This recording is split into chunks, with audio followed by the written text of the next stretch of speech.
नमस्कार, जय श्री कृष्णा साथियों। एस्ट्रो वॉइसेस में आप सभी का बहुत बहुत स्वागत है। साथियों, आज श्रवण नक्षत्र की बात करेंगे।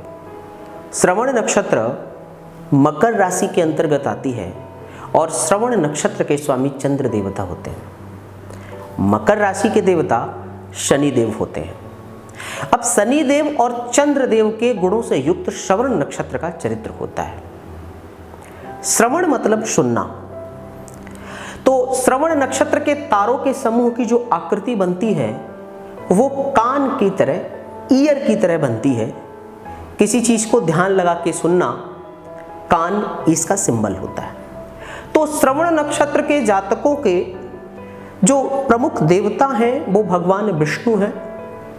श्रवण नक्षत्र के जातक वैसे तो दिल के बहुत अच्छे होते हैं, बहुत दयालु होते हैं, दूसरों की सहायता करने के लिए हमेशा उत्सुक रहते हैं। लेकिन इनकी सबसे नकारात्मक बात यह होती है कि ये किसी भी काम को करने के लिए बहुत उतावले होते हैं।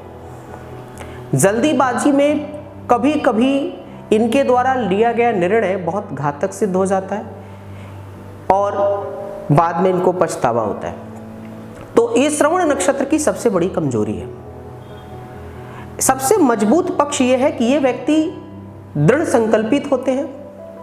अपने जीवन में लक्ष्यों को निर्धारित करना और उनको पूरा करने की कला इनको बहुत अच्छी आती है। चंद्रमा के कारण इनकी कल्पना शक्ति बहुत अच्छी होती है, परंतु शनि के कारण कई बार इनका आत्मविश्वास डगमगा जाता है या कभी कभी ओवर कॉन्फिडेंस में भी आ जाते हैं और जिस कारण से भी अपने निर्धारित किए गए लक्ष्य को ये प्राप्त करने में असफल हो जाते हैं। श्रवण नक्षत्र के जातकों को भगवान विष्णु की पूजा, भगवान विष्णु की आराधना अवश्य करनी चाहिए और ओम मम नामक मंत्र जप करके ये अपने कॉस्मिक रेस को आसानी से आकर्षित कर सकते हैं और अपने कार्य में आई हुई बाधाओं को दूर कर सकते हैं। तो ओम मम मंत्र का जप जितनी बार दिन में संभव हो उतनी बार इनको करते रहना चाहिए। शनि के कारण बहुत ज्यादा विचलित होते हैं, कभी कभी घबराए हुए भी रहते हैं।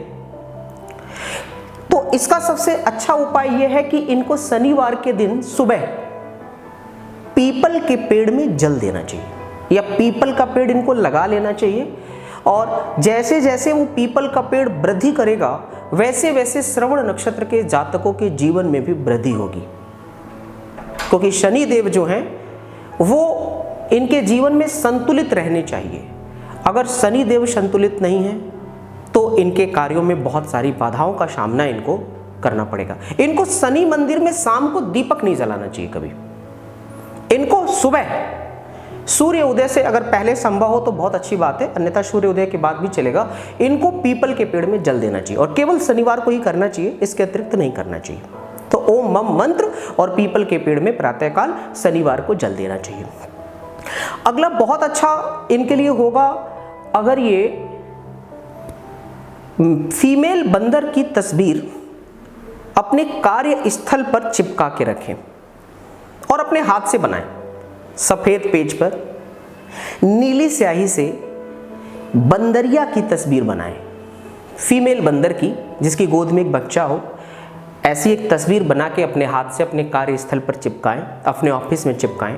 उससे इनके आत्मबल में वृद्धि होगी और इनके बहुत सारे कार्य बनेंगे। द्विमुखी गणेश जी की पूजा करने से या अपने कार्यस्थल पर द्विमुखी गणेश की प्रतिमा लगाने से भी इनको विशेष लाभ होने वाला है।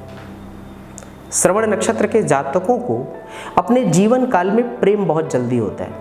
इनकी वाणी बहुत मधुर होती है और आकर्षण करने की क्षमता भी बहुत अच्छी होती है। तो इनके एक से अधिक अफेयर हो सकते हैं जीवन काल में, परंतु अफेयर अपने पूर्ण लक्ष्य तक पहुंच जाए अर्थात प्रेम विवाह तक पहुंच जाए, इसमें बहुत सारी बाधाओं का सामना इनको करना पड़ता है। तो अफेयर तो हो जाते हैं लेकिन ब्रेकअप भी हो जाता है, जिसके कारण इनको मानसिक तनाव बहुत जल्दी होता है। तो अगर इस प्रकार की समस्याओं का सामना करना पड़ रहा है तो इन उपायों को करें, इनको बहुत बड़ा आत्मविश्वास और बहुत संबल मिलेगा। अपने जीवन में एक अच्छा व्यापार कर सकते हैं, उच्च प्रशासनिक पदों को भी प्राप्त कर सकते हैं। इसके अतिरिक्त एक अच्छे कवि, साहित्यकार और राजनीतिज्ञ भी बन सकते हैं। तो साथियों, ये श्रवण नक्षत्र के जातकों का सामान्य परिचय था।